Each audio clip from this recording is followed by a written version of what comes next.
Quand on parle de thérapie cognitivo-comportementale, effectivement autrement appelée les TCC,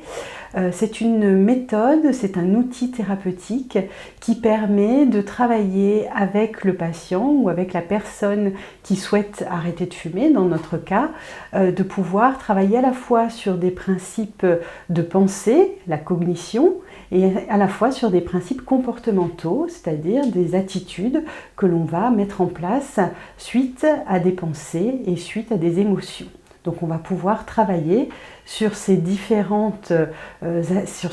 aspects en fait, qui permettent justement d'analyser des situations qui mettent le fumeur en difficulté ou qui le conduisent tout simplement à allumer une cigarette.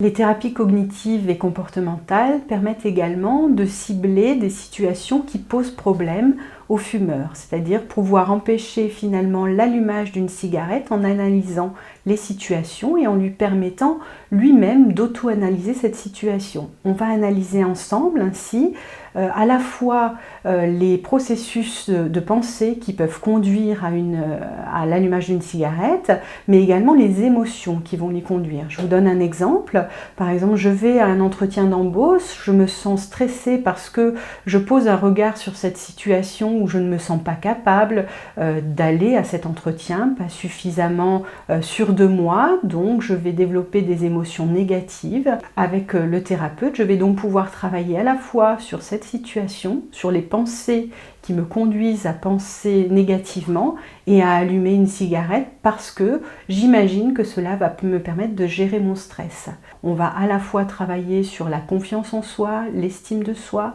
à la fois sur les alternatives, qu'est-ce que je peux faire d'autre qu'allumer une cigarette pour pouvoir gérer mon stress, et je vais ainsi pouvoir agir à différents niveaux de ce processus comportemental.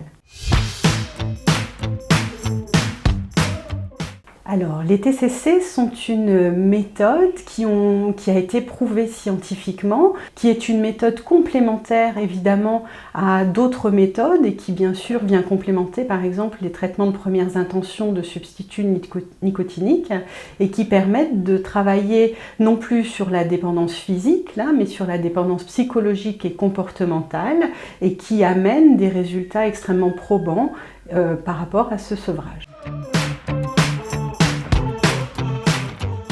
Le sevrage tabagique est quelque chose de compliqué et difficilement appréhensible quand on est seul. On peut y arriver, mais effectivement, le fait de se faire aider, à la fois avec des substituts nicotiniques pour gérer la dépendance physique, on peut également trouver d'autres aides, d'autres soutiens auprès d'un tabacologue, auprès d'un psychologue pour travailler de façon plus large, finalement, ce qui nous conduit à avoir ce type de dépendance. Vous pouvez tous y arriver. Il suffit de croire en soi et de croire en ses possibilités de réussite.